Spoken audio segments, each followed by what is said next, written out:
T20 series हो गया. Food पांडा presents outside as में आपको मैं वेलकम करता हूं. और आज पाकिस्तान का आखिरी T20 मैच था न्यूजीलैंड के साथ और फाइनल मैच में हम लोग जो है वो जीत गए. और काफ़ी डिफरेंट थीम्स देखने को मिली आज. पहले 4 मैचों के मुकाबले में पाकिस्तान ने आई गेस पहली दफ़ा बैटिंग की इस सीरीज़ में टॉस जीतने के बाद या करवाई गई. तो जो है वो पाकिस्तान ने फिर ऑब्वियसली उनको स्पिन के ज़रिए रोका न्यूजीलैंड को और फाइनली हमें एक जीत मिल सकी. ईशान और हमारे साथ मौजूद ईशान. और मतलब आप बताएं आपने मैच कितना देखा आज सुबह 5 बजे उठ के? यार दिल तो नहीं कर रहा था मेरे, जिसकी परफॉर्मेंस थी. ये बात है ना यार, एक तो आखिरी मैच है, डेड रबर का भी डेड रबर था वो, तो 2 डेड रबर थे सीरीज में. इससे पता चलता है कि हम लोग T20 में कहाँ खड़े हैं और वो भी सुबह 5 बजे. तो बड़ी मोहब्बत आपको चाहिए पाकिस्तान की टीम के साथ बहुत ज़्यादा सुबह उठ के मैच देखने के लिए. लेकिन हमने खैर काम समझ के देख लिया और काफ़ी फिर भी मतलब पाकिस्तान जीत तो गया, लेकिन एक आप ये ज़रूर कह सकते हैं कि जो हर्ट हो चुका है वो उसको तो कवर नहीं किया आज पाकिस्तान ने. बिल्कुल ऐसा ही है. और आज थोड़ी सी कंडीशंस भी हमें सूट कर रही थी. तो न्यूजीलैंड ने भी यही सोच के कंडीशंस दी होंगी कि हमें कि अपनी टीम को थोड़ा सा टेस्ट करते हैं, उनको जो फेवर करती है उस तरह की कंडीशंस बना दी. तो पाकिस्तान को फेवर कर रही थी कंडीशंस और मेरे ख्याल से वेस्ट इंडीज़ में भी कुछ इसी तरह की कंडीशंस होंगी. तो सीरीज़ तो वो जीत गए, लेकिन यहाँ जो है अब हमने दिखा दिया कि अगर हमें कंडीशन सूट करें तो हमारे निशान मुझे मतलब आई थिंक ये थोड़ा सा ज़्यादा पॉजिटिव पर्सपेक्टिव है आपका कि अब हमेशा इस तरह की स्पिन विकेटें मिलती नहीं है T20 में. ख़ास तौर से जो है वो मोस्टली बैटिंग विकेट्स ही होते हैं क्योंकि एंटरटेनमेंट को भी नज़र में रखना पड़ता है ऑर्गेनाइजर्स को. खैर हम स्कोर की अगर बात करते चलें तो पाकिस्तान जो है वो 42 रन से जीता है और पाकिस्तान ने जो है वो आई गेस पहले बैटिंग की और पहली दफ़ा टॉस जीत के पाकिस्तान ने बैटिंग की, वरना हम लोग बॉलिंग कर रहे थे. हम लोग बहुत ज़्यादा चेस पे रिलाई कर रहे थे, लेकिन आज हमने कुछ डिफरेंट किया, बहुत कुछ डिफरेंट किया. आज हमने पहले बैटिंग की, हसीबुल्ला खान का डेब्यू था और उन्होंने 0 किया. पाकिस्तान ने 134 फॉर 8 बनाए. उसके बाद फिर न्यूजीलैंड जो है वो 100 से कम में 92 पे आउट हो गई. तो चाहे वंस अगेन वही वाली बात है, चाहे आप जितनी बड़ी विन भी हो, आपने न्यूजीलैंड को 100 में आउट किया. आप कह सकते हैं कि एक डेड रबर में मेंटालिटी डिफरेंट होती है, कंप्लेसेंट भी हो जाती हैं टीमें. और 5-0 की आई डोंट थिंक कोई बहुत खास डेस्परेशन होगी न्यूजीलैंड की, क्योंकि एक T20 सीरीज़, एक प्रिपरेटरी T20 सीरीज़ है. अच्छा, उसके अलावा जो है वो पाकिस्तान की तरफ से सबसे बेस्ट इनिंग्स जो है फ़खर जमान की थी. और जैसे आप उनसे एक्सपेक्ट कर सकते हैं, उन्होंने 200 के स्ट्राइक रेट से जो है वो 33 रन बनाए 16 बॉलों पे और उन्होंने 4 छक्के मारे और 1 चौका मारा. और यही सबसे, और इसके अलावा मोहम्मद रिजवान ने भी रन बॉल 38 किया. तो उनकी series I think in terms of numbers Rizwan की सीरीज़ हमेशा अच्छी जाती है. और रिजवान की ओवरऑल आई थिंक परफॉर्मेंसेस भी जो हैं वो पाकिस्तान के लिए हमेशा कंसिस्टेंट ही रहती है. न्यूजीलैंड के लिए जो है वो फिन एलन ने वंस अगेन अच्छा स्टार्ट दिया, लेकिन वो जो कंटिन्यू करते हैं अपने स्टार्ट को वो नहीं कर पाए. और उसके बाद जो बेहतर इनिंग्स थी वो ग्लेन फिलिप्स की थी, वो भी कोई बहुत तेज़ नहीं थी. और बॉलिंग में इफ्तिखार अहमद जो कि बार बार बोलते रहते हैं कि वो 10 ओवर के बॉलर हैं, वो 10 ओवर के बॉलर हैं. आज उनको बॉलिंग मिल गई थैंक्स टू द कंडीशंस. और शायद शाहीन को ये भी हुआ होगा यार कि अब मैं फाइनली कुछ डिफरेंट कर ही रहता हूँ. तो उन्होंने 3 विकेटें ली 24 रन देके 4 ओवर में. और उसके अलावा अपना मोहम्मद नवाज़ ने 2 विकेटें ली और उसामा मीर ने 1 विकेट ली और शाहीन शाह अफरीदी ने भी 2 विकेटें ली. और हुआ ये मैच में कि न्यूजीलैंड के चेस के दौरान जो है वो 6 विकेटें गिरी 19 रन पे, जो कि एक जिस तरह हम लोगों का कोलैप्स होता है आज न्यूजीलैंड का हो गया और स्पिन बॉलिंग नहीं करवाया. पाकिस्तान की बैटिंग में है तो बाबर आजम और मोहम्मद रिजवान ने थोड़ा सा स्लो खेला. स्पिनर्स अच्छा कर रहे थे, लेकिन इसमें ये सवाल नहीं उठता कि दोनों स्पिन के खिलाफ इनको मुश्किल होती है. दूसरी तरफ अगर हम देखें तो फ़खर जमान ने काफ़ी अच्छी बैटिंग की स्पिन के खिलाफ. एग्जैक्टली. तो ये मोहम्मद रिजवान और बाबर आजम स्पिन के खिलाफ क्यों फंस रहे हैं, इसका जवाब यार ये तो बहुत पुराने सवालात हैं. और I think it's not only about Mohammad Rizwan and Babar Azam. I think generally हम लोग स्पिन के अगेंस्ट वीक हो चुके हैं. लेकिन अगर हम थोड़ा सा सीरीज़ का ओवरव्यू करें तो I think it wasn't a good series for Pakistan at all. लेकिन मुझे देखें उसका गुड ना होने का जो रीज़न ये लगता है वो ये लगता है कि हमने कहीं ना कहीं गलतियाँ की और हम लोगों ने मतलब कुछ हम लोगों ने नए प्लेयर्स को चांसेस तो देना चाहे, लेकिन हम लोगों ने उनके लिए वो सिचुएशन सेटअप नहीं की। हमारे बॉलर्स, आई थिंक कल राशिद लतीफ़ भी यही कह रहे थे कि हम लोग बैट्समैन को कह रहे हैं कि बैट्समैन कुछ नहीं कर रहे, बैट्समैन कुछ नहीं कर रहे, लेकिन bowling was poor through out the series. सही है, आज के मैच में देखिए, आज के मैच को आप काउंट नहीं कर सकते आप ओवरऑल सीरीज़ का एनालिसिस करने के लिए, क्योंकि वो एक बहुत ही डिफरेंट कंडीशन थी और आपको वो कंडीशन हमेशा नहीं मिलेंगी। तो और आप इफ्तिखार से हमेशा बॉलिंग नहीं कराएंगे, आप नवाज़ पे रिलाई नहीं कर सकते क्योंकि उनकी बॉल स्पिन नहीं होती है, सबको पता है, और वो कंडीशंस पे ही आपको विकेट लेके दे सकते हैं। तो ये ज़रूर है कि आज जीत गए, लेकिन ओवरऑल अगर मैं कहूँ तो हमारी बॉलिंग बहुत ज़्यादा पुअर थी। और एक पर्सपेक्टिव ये भी था कि फॉर एग्जांपल आज़म खान की लोग बात कर रहे थे, अब आज साहिबजादा फरहान के, आज़म खान ने लास्ट 2 मैचेस नहीं खेले, लेकिन आपने साहिबजादा फरहान को खिलाया भी, तो आपने नंबर 5 पे खिलाया उनको, मतलब एक ओपनर को आपने नंबर 5 पे खिलाया, जिसने सिलेक्शन ही उसकी इसलिए हुई है क्योंकि उसने ओपनिंग पोजीशन में नेशनल T20 में रन किए। अच्छा, उसकी एक वजह ये भी थी कि हम नीचे के जो प्लेयर्स हैं ना मिडिल ऑर्डर के लेके ही नहीं गए। बिल्कुल, जिसको आप लेके गए थे ओपनर्स लेके गए हम सारे। बिल्कुल, जिसको आप लेके गए थे मिडिल ऑर्डर के लिए, आप उसने उसको जो है ना, आप उसको फिर से आप अंडर प्रेशर डाल दिया। कल वो मजहर अरशद ने एक ट्वीट किया हुआ था कि जो है वो आज़म खान जो है वो मतलब 60 T20s खेला है टोटल पाकिस्तान के लिए, और तीसरी दफ़ा वो मिड सीरीज ड्रॉप हुआ है और अवे सीरीज खेला है सारी। एग्जैक्टली। और इस टाइम पे वो टीम मतलब बैटिंग करने आ रहे हैं जब जो है वो एवरेज जो है वो 13-14 पे पहुंचा हुआ है, तो आप नहीं गॉच कर सकते। और इस तरह के डिसीजन से ये चीज़ एक्सपोज हो जाती है कि we have no plans to incorporate new players in the right way. आप उनको मौका ही नहीं दे रहे हो। तो अगर आपने बैटिंग करवानी ही थी, अगर आपने बैटिंग चेक करनी ही थी, तो आपको टॉस जीत के बैटिंग करनी चाहिए थी। और बॉलिंग में आपने पहले प्रेशर क्रिएट किया बैट्समैन पे, और इवेंचुअली फिर यही लगता था कि बैट्समैन परफॉर्म नहीं कर रहे हैं। हालांकि आपका बॉलर जो है वो 25-25, 30-30 रन एक मैच में नहीं, 2 मैच में नहीं, 3-3 मैचों में वो उसके साथ सेम चीज़ हो रही है। तो आप इस बारे में क्या कहेंगे, मतलब डू यू थिंक कि ये series actually who is the culprit over here? अच्छा, हम ये सीरीज हमने नए प्लेयर्स लेके गए हम बहुत सारे, और हम चाह रहे थे कि एक हमें इस सीरीज़ में से कुछ नए प्लेयर्स मिल जाएं, ऐसे जैसे अफ़गानिस्तान की सीरीज़ में हमें साइम मिले थे, हमें ज़मान खान मिले थे, हमें एहसानुल्लाह मिले थे, और इमाद वसीम ने भी काफ़ी अच्छी परफॉर्मेंस की थी, गो कि वो अब रिटायर हो गए। लेकिन उस सीरीज़ में ये 3-4 प्लेयर्स जो थे हमारे लिए एक निकल के आए थे कि इनको हम प्लेइंग 11 में खिला सकते हैं। एग्जैक्टली, तब भी हम टेस्टिंग कर रहे थे और अभी भी हम टेस्टिंग कर रहे थे। लेकिन यहाँ मुझे समझ में नहीं आया कि आप सारे ओपनर्स ले गए, फिर ओपनर्स को नीचे खिला रहे हैं, साइम को आपने इसका मतलब यही है ना, इसका मतलब यही है कि चेंज कर दिया उसको आपने। या तो फिर आप सिर्फ उनको चांसेस इसलिए दे रहे थे क्योंकि आपका प्रेशर था कि यार चांसेस दो नए लड़कों को ट्राई करो, नए लड़कों को ट्राई करो, या तो फिर आपकी कोई, अगर आप पर ऐसा कोई प्रेशर नहीं था, आप इस तरह कोई प्रेशर नहीं ले रहे थे, तो आपको पता नहीं था कि आपको यूज़ किस तरह करना है, विच शोज़ कि इनकॉम्पिटेंस कितनी ज़्यादा है। मतलब अभी जग्गा साहब ने रिज़ाइन किया, उनके अंडर आए थे हफीज़, उनकी भी बातें चल रही हैं कि इनकी आखिरी सीरीज़ थी। तो दिस इज़ अल्टीमेट, मतलब मैं यहाँ पे थोड़ा हार्श और ब्लंट होऊंगा, but this is ultimate unfair injustice to Pakistan cricket and the players, because none of them are getting the chances they deserve. None of them is getting the clarity that they deserve. अच्छी तरीके से आपने use नहीं किया उनको। बिल्कुल, आप जिस तरह से हसीबुल्लाह को आपने खिलाया, मोहम्मद रिजवान की जगह बहुत सारे लोग कह रहे हैं कि उनको मोहम्मद रिजवान को फेस करना चाहिए था, और आपने हसीबुल्लाह को सामने कर दिया। देखिए, फेस करने की बात नहीं है, अगर वो 0 पे भी आउट हो रहे हैं तो हसीबुल्लाह को आगे कितने मैचेस मिलेंगे, ये सवाल है। हसीबुल्लाह को आगे 10-12 मैच देंगे आप कि यार आप कहोगे ये हम प्लेयर को टेस्ट करना चाह रहे हैं, हम देखना चाह रहे हैं किस तरीके से खेलता है इंटरनेशनल एरिना में, डिफरेंट उसमें उसको कंडीशंस में नजर ही नहीं आया, उसको वो आइडिया ही नहीं था कि इंटरनेशनल में। And I think I would also criticise fans over here, लेकिन फैंस का प्रेशर नहीं लेना चाहिए। I am sorry, I am cutting you off. आपने साइम को 3 मैच खिलाया, आपने उनको बिठा दिया, या आप उनको 5 के 5 मैच खिलाते। Haseeb still new, still very young.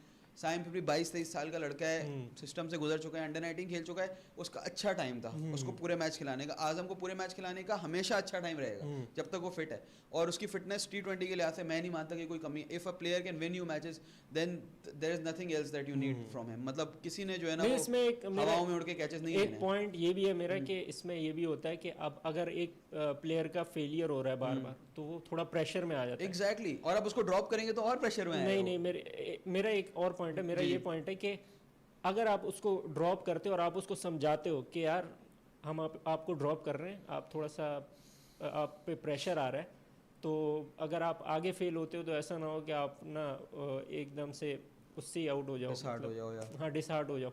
तो हम आपको बिठा रहे हैं, लेकिन हम आपको अगले 1-2 मैच के लिए बिठा रहे हैं, हम आपको दोबारा से लेके आए। मसला अगर ये इस है तरह ना, से समझा के अगर बिठाया जाए प्लेयर को तो मेरे ख्याल से बेहतर हो सकता है। निशान भाई मैं आपको सिचुएशन देता हूँ एक, आपका नाम मिकी आर्थर है और आप ये समझाते हो किसी को कि हम आपको चांस देंगे, अभी आप रुक जाओ, और आप 2 महीने बाद फारिग हो जाते हो। आपका नाम मोहम्मद हफीज़ है, आप समझाते हो किसी को कि अब हमारे ये प्लान्स हैं, और आप 1 महीने बाद फारिग हो जाते हो खुद ही। तो ये जब इनकन्सिस्टेंसी जब टॉप लेवल से ही नहीं है तो प्लेयर क्या एक्सपेक्ट करेगा? आप कुछ भी कह लें, आप जिस जगह जॉब करते हैं, जहाँ पे भी आप काम करते हैं, कोई भी करता है, अगर उसको पता होगा कि यार उसको अपनी नौकरी का नहीं पता कुछ भी, सही है, उसके बॉस का नहीं पता उसको, तो वो क्या करेगा? आपको क्या लगता है ये प्लेयर्स क्या बेवकूफ़ हैं कि उनको नहीं पता होगा कि क्या चल रहा है? प्लेयर्स नहीं फील कर रहे होंगे? आपने अपनी क्रिकेट की जितनी इमेज बनाई पिछले कुछ टाइम में, चाहे वो जिस तरीके से बनाई, हम नहीं जीते ट्रॉफीज़, लेकिन हम लोगों ने इंडिविजुअल अवार्ड्स जीते, हम लोगों ने अपनी एक इमेज बनाई, फिर भी जो भी वो अचीव हुआ वो थ्रू कंसिस्टेंसी अचीव हुआ, सर्टेन लेवल ऑफ कंसिस्टेंसी। मैं बहुत सारी तरीकों से बाबर आजम को एक अच्छा कैप्टन नहीं मानता था, और अभी भी I don't think he must be the right choice for it, but उनके 4 साल एक कप्तानी में रहना एक कंसिस्टेंसी की निशानी थी। वी वर गेटिंग समवेयर, सही है। अब आपने प्रॉब्लम्स को आइडेंटिफाई किया तो आप रेक्टिफाई करने का एक तरीका होता है, रेक्टिफाई करने का होलसेल चेंजेस नहीं होता तरीका। आप जिन जगहों पे प्रॉब्लम्स देखते हो आप उन्हीं जगहों को करेक्ट करते हो। अगर आपको एक नया ओपनिंग पेयर ट्राई करना था वर्ल्ड कप से पहले, तो आपको उस ओपनिंग पेयर को पूरे 10 मैच देने थे, जो 17 मैच आप खेलने वाले हैं उसमें से 10 मैच तो देने थे ना आपको। आपके पास इंग्लैंड सीरीज, आप एक बड़ी टीम से खेलने वाले हो, तो आप उसमें खिला देते किसी मतलब अपनी बेस्ट टीम को। लेकिन आपको साइम अयूब को, आजम खान को, जो हमारी ओपनिंग स्लॉट में प्रॉब्लम है कि हमारा स्ट्राइक रेट लो है, तो आप साइम अयूब और फ़खर जमान को ट्राई करके आप एक चीज़ ये डिस्कवर करने की कोशिश कर सकते थे कि भाई कि हमारा स्ट्राइक रेट ऊपर जा भी रहा है या नहीं जा रहा, ये प्रॉब्लम हमारी सॉल्व हो भी रही है या नहीं हो रही।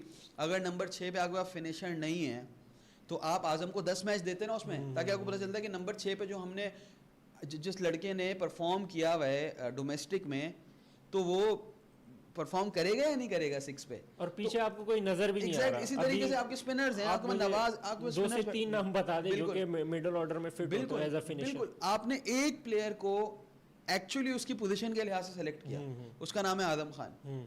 आपने उसको 3 मैच के बाद बिठा दिया। ऊपर से हमारे फैंस को शायद बुरा लगे लोगों को सुन के, लेकिन आप किसी के वेट को देख के या आप किसी की लुक्स को देख के जो है डिसाइड कर लेते हैं प्लेयर कैसा है, लेकिन आप भूल जाते हैं कि वो PSL में जो है वो छक्के जो है वो फेंक रहा होता है ग्राउंड से बाहर।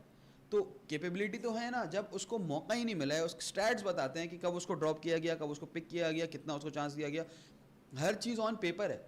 So how can you conclude that he is not good enough? अभी आप क्या समझते हैं कि आजम को अभी और चांसेस मिलेंगे या नहीं? क्योंकि अब न्यूजीलैंड आएगी पाकिस्तान PSL के बाद ना, तो उसमें साइम को तो मुझे लग रहा है कि चांसेस मिलेंगे, उनको दोबारा लाया जाएगा। उन पे प्रेशर आ रहा था तो इसलिए मेरे ख्याल से उनको थोड़ा सा आउट किया गया, थोड़ा सीन से बाहर किया गया ताकि थोड़ा सा प्रेशर रिलीज हो, फिर दोबारा लाएंगे।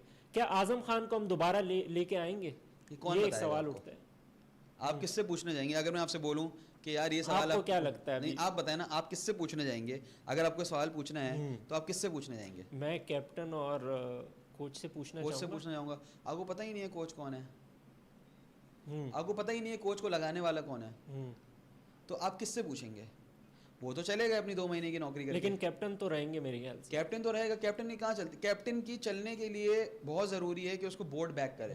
बाबर आजम को बैक किया, बाबर आजम ने भले गलतियां की हों, लेकिन कैप्टन को बैक किया कि कैप्टन ने अपने डिसीजन लिया, कैप्टन को ही अकाउंटेबल ठहराया गया, कैप्टन ने ही रिजाइन दिया, कैप्टन को ही लोगों ने बुरा भला भी बोला, क्योंकि सबको पता था कि Babar Azam has the authority. Babar Azam ये क्लेम नहीं कर सकते कि ड्यूरिंग रमीद राजा's टाइम और ड्यूरिंग वसीम खान और Ehsan Mani's time he was asked to do something different. आप ये कह सकते हैं कि भाई सेठी के टाइम पे उन पे प्रेशर आया, फिर भी ऑन रिकॉर्ड प्रेस कॉन्फ्रेंसेस में सेठी साहब ने आके बोला कि बाबर हमारा कैप्टन है। इससे ज़्यादा आपको बैकिंग क्या चाहिए? यहाँ पे खबरें आ रही हैं कि जो है वो हफीज़ साहब प्लेयर्स को जो है वो स्कूल के बच्चों की तरह ट्रीट कर रहे हैं। बिल्कुल ऐसा सुनने में आया है कि वो सब कुछ खुद ही अपने आप को who is gonna tell you कि हम आगे क्या करेंगे? Who is gonna tell you? Who is gonna be accountable for it?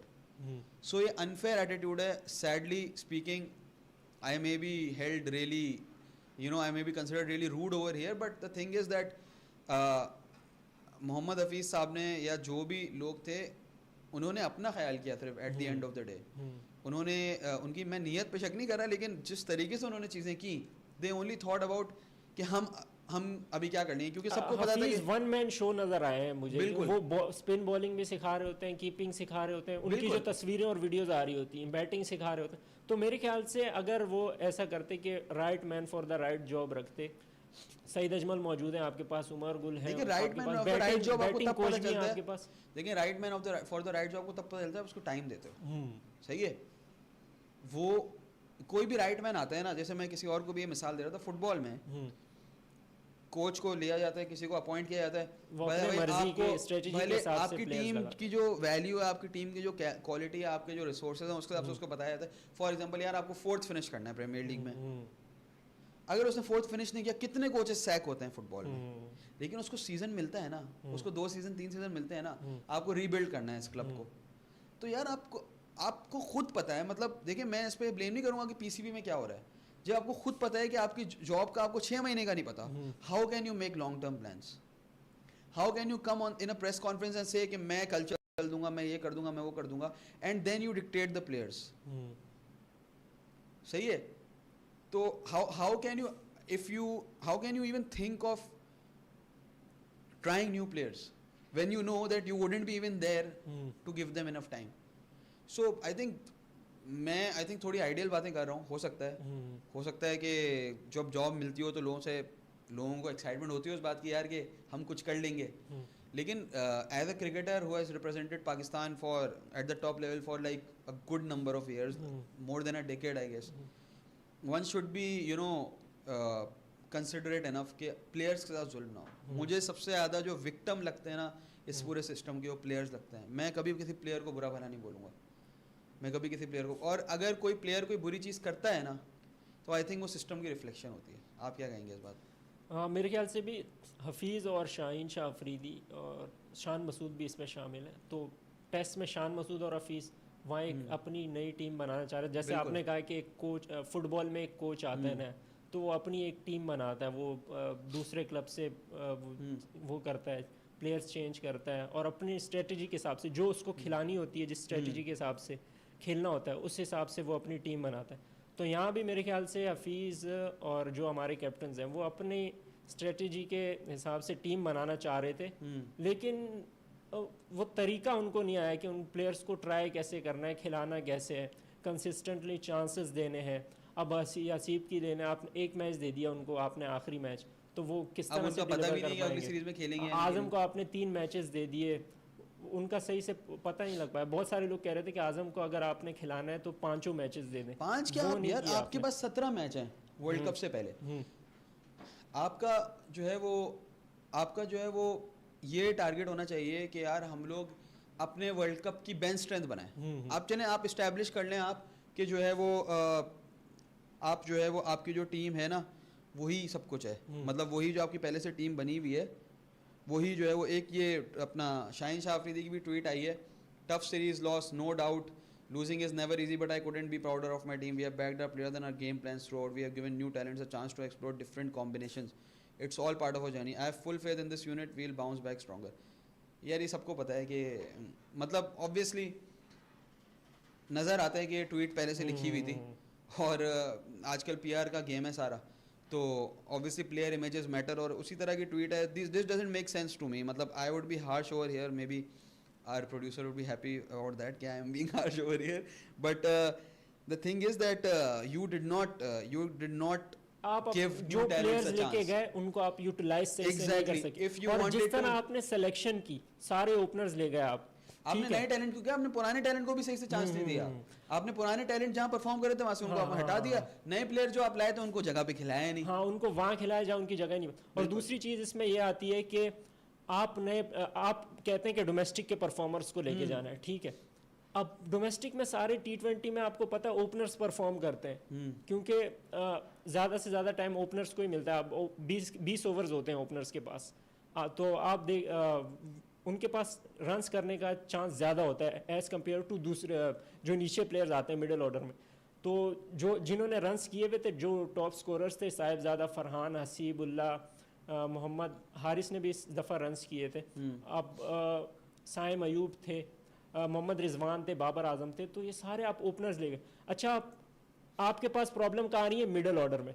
तो अगर मिडल ऑर्डर में कोई ज़्यादा रन्स नहीं कर रहा, लेकिन आपके पास आई तो होती है ना, आपको पता होता है कि यार ये यहाँ पे मैचेस अच्छे फिनिश कर रहा है, या फिर यहाँ पे नहीं मानता दिशान भाई, मैं नहीं नीचे से आके इसके पास एबिलिटी है कि ये जब मुश्किल में हो टीम तो ये संभाल लेगा।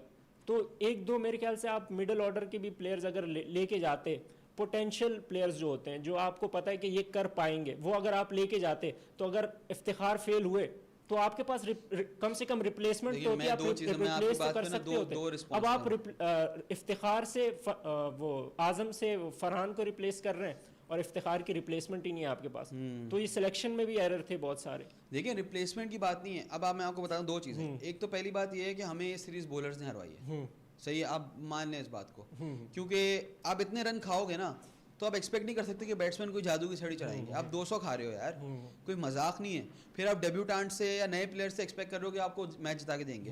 पहली बात तो ये, आपको इस सीरीज में अगर आप कुछ नया ट्राई करना था, आपको जीतने के लिए नहीं जाना चाहिए था। आप साइड में रख देते जीतने वाली बात को, आपको इसलिए जाना चाहिए था ताकि आपको पता चले कि प्लेयर्स की कैपेबिलिटी है, बस। दूसरी चीज़ है, आपका मिडिल ऑर्डर प्रॉब्लम नहीं है।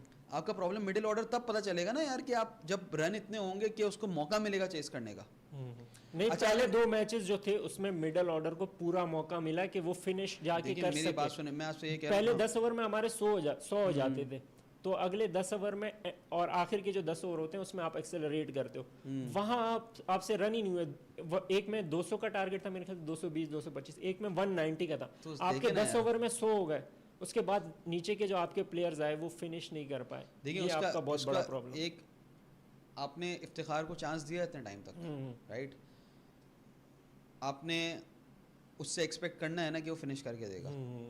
आपने फ़खर को आपने उस पोजीशन पे खिलाया हुआ है, 4th पे, वो ओपनर है, आप उससे एक्सपेक्ट कर रहे हैं कि वो मिडिल ओवर जो होता है ना, मिडिल ओवर्स तो नहीं कहूँगा T20 में क्या मिडिल ओवर्स, लेकिन जो 10 से लेके 12 13 14 का स्लॉट है, सही है, अगर फ़खर को उस टाइम पे खेलने को मिलता है, फ़खर किस तरीके से वो मतलब कर लेगा, लेकिन वो जो एज एन ओपनर इम्पैक्ट कर सकता है वो नहीं कर सकता। अगर वो ओपनर नहीं होता, अगर वो 4 के प्लेयर होता तो PSL ने भी 4 पे खेलते थे ना, वो क्यों खेलते हैं ओपनर? वो अभी भी यही कर रहे हैं। नेशनल T20 कप में क्यों खेलते हैं? इसका मतलब ये है कि आप किसी को तो पागल बना रहे हो, अपने आप को नहीं बना रहे हो, सही है। तो एक ये प्रॉब्लम है। इफ्तिखार चले मान लेते हैं फॉर्म के डाउन है, लेकिन इफ्तिखार ने पहले इंडिया के अगेंस्ट परफॉर्म किया था, इफ्तिखार ने अपनी कहीं ना कहीं वो दिखाई है, सही है, और उसको उसी पोजीशन का प्लेयर है, सही है, सही आपसे फिनिश नहीं होता। लेकिन अगर आपको आप आजम लेके गए थे ना उन्हीं पोजीशंस के लिए, उन्हीं उसके लिए, तो आपको पहले बॉलिंग, पहले आप बैटिंग कर लेते उसकी बैटिंग चेक करने के लिए, सही है ना। आपको 200 या 190 जब पूरा मैच ख़त्म हो चुका होगा, जब आपके पास 13-14 का एवरेज चल रहा होगा, तो आपने फिनिशर को किस तरीके से, वो फिनिशर तो कभी कभी फिनिश करता है ना, हमेशा फिनिश नहीं करता। अब 3 मैचों में कैसे बताओगे? फिर आ गई वही वाली बात में आ रहा हूँ फिर से, साइम अयूब को आपने 3 मैच खिला के ड्रॉप कर दिया, तो मतलब ये कंसिस्टेंसी नहीं रहेगी तो फ़ायदा नहीं है। फिर आपकी बॉलिंग भी जो है वो, बॉलिंग पे अब आ जाते हैं थोड़ा सा, हमने बैटिंग की बहुत बात कर ली। एक मुझे बॉलर बता दें जो इफेक्टिव रहा है इस सीरीज में, आपका जो T20 का बेस्ट बॉलर था हारिस रऊफ, उससे आप नया बॉल करा रहे हो, वो डेथ स्पेशलिस्ट आया था, वो वीक लिंक साबित हो रहा है। वो वीक लिंक साबित होगा ना जब उसको बॉलिंग ही नहीं करानी आती नए बॉल। अच्छा, उसमें अब उसका भी कसूर है हारिस रऊफ का। आप कह रहे हैं कि उनको नई बॉल करवाई गई, लेकिन आप कब से खेल रहे हो यार? आपको 3-4 साल हो गए खेलते हुए, आप हाईएस्ट विकेट टेकर हो आप इस ये जो लॉट है बॉलिंग की, तो आप अभी तक नई बॉल करवाना नहीं सीखे यार। आप क्या जो पहले खेलते थे टेप बॉल, मैं हारिस रऊफ की डिफेंस में बात करूंगा, उनकी ये गलती ज़रूर है कि उन्होंने एक्सेप्ट किया है रोल, लेकिन मैं गफ्फार भाई से भी यही बात करता हूँ, हर किसी के सामने मैं यही बोलता हूँ, T20 is a format of roles. T20 में सबका रोल होता है, अगर आप उस रोल के हिसाब से नहीं खेल रहे हो तो देयर इज नो यूज, फिर आपकी जगह ही नहीं बनती। एग्जैक्टली, उनकी जगह ही नहीं बन रही थी। फिर बाबर आजम और मोहम्मद रिजवान स्लो खेलते थे टॉप ऑर्डर में, but they had a role. वो थोड़ा पुराना स्टाइल है खेलने का, राशिद लतीफ़ साहब भी कल यही बात कर रहे थे, पुराना स्टाइल है खेलने का ज़रूर, लेकिन एटलीस्ट एक रोल डिफाइंड था ना यार, कि हमें लंबा खेलना है, हमें डिपेंड नहीं करना, हमने मिडिल ऑर्डर है बहुत ज़्यादा। चलें सही है, आपने उनकी जोड़ी को वो किया, कोई इशू नहीं, आपने कुछ नया ट्राई किया, बट क्लैरिटी ऑफ रोल तो होनी चाहिए ना यार, कि मेरा काम क्या है टीम के अंदर। इसी तरीके से बॉलिंग में अगर आप आ जाओ तो clarity of role, Shaheen Afridi takes early wickets, Haris Rauf comes in the between, and you know जब प्रेशर क्रिएट होता है। अच्छा, अब एक और चीज़, शादाब खान फैक्टर, 6-7 ओवर के बाद हम शादाब खान को लेकर आते थे, वो मैच थोड़ा फंसाते थे क्योंकि उनको मारना आसान नहीं है, वो मैच थोड़ा फंसाते थे और थोड़ा सा जो है ना वो प्रेशर क्रिएट होता था। हारिस रऊफ आते थे, विकेटें लेके आते थे। हारिस रऊफ प्रेशर क्रिएट बगैर विकेटें नहीं ले सकते यार, क्योंकि पेस के अगेंस्ट हिट करना मुश्किल होता है, लेकिन अगर आपके पास प्रेशर नहीं है। अच्छा, अगर हारिस रऊफ नहीं कर सकते तो आप क्या जमान खान जो कि नए बॉलर हैं, वसीम को भी आप कभी कभी खिलाते, वो भी नया बॉल नहीं कर सकते। आप आमिर जमाल और अब्बास अफरीदी, तो क्या आप इनसे नया बॉल करवा देंगे जो कभी करते ही नहीं है नया बॉल? इसका मतलब सिलेक्शन किसी को तो स्टेप अप करना पड़ेगा ना। मतलब ये कितनी अजीब सी बात है कि पूरे सर्किट में कोई नया बॉल का बॉलर नहीं है। ऐसा मैं मान ही नहीं सकता, कैसे नहीं है। मीर हमजा है, लेकिन वो कहते हैं टेस्ट खेलता है, ये नहीं, सिर्फ मीर टेस्ट हमजा खेल कुछ भी हो, नेशनल T20 कप हुआ उसमें कितनी टीमें थी? 8 टीमों तो थी ना, बेस्ट 10 आखिर में।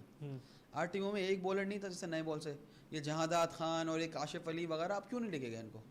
यार मैंने वो बताया ना कि आप पोटेंशियल देखते ही नहीं, आप ये देखते हैं मतलब आप नसीम शाह दुनिया खत्म हो जाती है आपकी। नसीम शाह दुनिया खत्म हो जाती है, और ओपनर स्कोर कर रहे हैं तो ओपनर्स को लेके जाएंगे, पुराने बॉलर विकेटें ले रहे तो उनको ले जाएंगे, नए बॉलर आप नहीं लेके जाएंगे। आप रिवर्स गियर में चल रहे हो ना, क्रिकेट कहाँ जा रही है? आप रिवर्स गियर में चल रहे हो।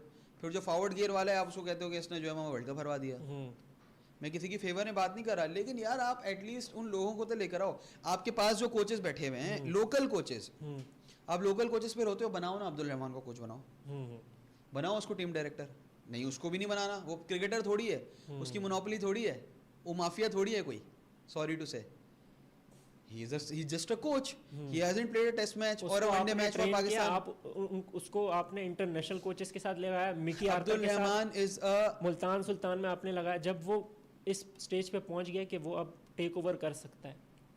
आपके सिस्टम में कोचेस मौजूद हैं, एक से एक कोच मौजूद है। मैंने भी आफ्ताब खान साहब की बात मैंने आपसे की थी, पूरी दुनिया उनको रिगार्ड करती है यार कि उस बहुत ज़बरदस्त कोच है वो। अब्दुल रहमान है। आपको अगर इतना ही प्रॉब्लम है फॉरेन कोचेस से, नहीं, उसमें मोहम्मद यूसुफ ये भी तो कहते हैं कि कम से कम 50 टेस्ट खेला होना चाहिए जो कोच। यार नहीं होता, कोचिंग होती है यार। आप मुझे बताएं ना, आपके पास एक, देखें, मैन मैनेजमेंट एक चीज़ होती है, लेकिन अब टैक्टिक्स का ज़माना है। अब प्लेयर्स को आप जो है ना इंसान नहीं बनाते, वो नहीं बन रहे इंसान, तो भाई कुछ करो आप उसके बारे में। आप प्लेयर को प्लेयर बनाते हो, सही है ना। आपके पास एक लोकल क्रिकेट की एग्जांपल है, उसने 5 साल में खैबर पख्तूनख्वा की क्रिकेट को बदल दिया। आज से कुछ साल पहले की बात बता रहा हूँ ना, कितने लड़के आते थे खैबर पख्तूनख्वा से? अभी 5-8 लड़के तो सिर्फ खैबर पख्तूनख्वा खेल रहे हैं। ये किसने किया है? आपको प्रोड्यूस करके दिया है कुछ। आपके पास एक मिसाल है, local example of a coach using modern day techniques to create players who have a modern day approach. The coach has the coaching qualification. He has worked with players. He has worked with the best coaches in the PSL. तो हमारे जो बड़े players आगे कहते हैं कि 50 test होने चाहिए, तो उनकी जो स्टेटमेंट है उसका क्या करेंगे? उसका आप ये करें कि आप जो है ना, वो बहुत ज़बरदस्त बात आ रही है मुंह में, लेकिन शो भी नहीं बोल सकते। लेकिन क्या होता है, आप इग्नोर करें यार। अगर आपको अपनी क्रिकेट आगे लेके जानी है ना, आप इग्नोर करें। आप ये तरीका नहीं है, मतलब अच्छा, आप ओपिनियन है। कितनी इंटरनेशनल क्रिकेट खेला हुआ? ये नहीं खेला हुआ, नहीं खेला हुआ, बिल्कुल। एंड्रू मैकडोनाल्ड कितनी इंटरनेशनल क्रिकेट खेला हुआ है? या किसी की बात कर लें, ये अपना जो इंग्लैंड का कोच था, सक्सेसफुल कोच जिसने T20 वर्ल्ड कप जीता, Matthew Mott, he was the England women's team coach. यहाँ पे अगर ऐसा कुछ हो जाए, लोग पागल हो जाएंगे, सॉरी टू से, कि ये क्या कर रहे हो तुम लोग। भाई उसके अंदर वो कैपेबिलिटी थी कि वो नए तरीके से खेल सकता था। ब्रेंडन मैकलम जो है, चलिए वो एक मिसाल है, उसके एक स्टाइल है वो, लेकिन मैं कोचेस की बात कर रहा हूँ, जो एनालिसिस, जो डेटा, जो नए तरीके, डेवलपमेंट। पहली बात तो ये है कि हमारे सिस्टम में डेवलपमेंट नहीं है जो हम मॉडर्न डे तरीके से खेलें, और जो लड़के खेल के दिखा रहे हैं मॉडर्न डे तरीके से, आप उनको चांसेस नहीं दे रहे हो।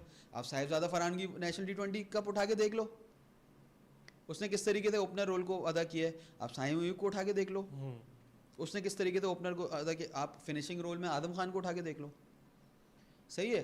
फिर और भी प्लेयर्स हैं, आसिफ अली को आपने हटा दिया, आपने खुशदिल शाह को हटा दिया, अपने प्लेयर्स को डेवलप ही नहीं होने दिया। आप उनको ये कर सकते थे, अगर कोई कोच होता ना, कोच करता है पेपर वर्क, कोच को पता होता है कि प्लेयर में डेवलपमेंट के कितने चांसेस हैं, प्लेयर बनाता है कोच, लेकिन उसके लिए टाइम चाहिए होता है, वो देता नहीं कोई।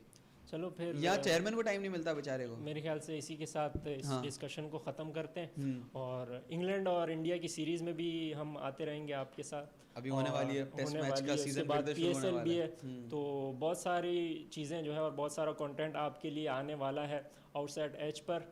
तो अभी मुझे और शब्बर भाई को इजाज़त दीजिएगा। अल्लाह हाफिज़। अल्लाह हाफिज़।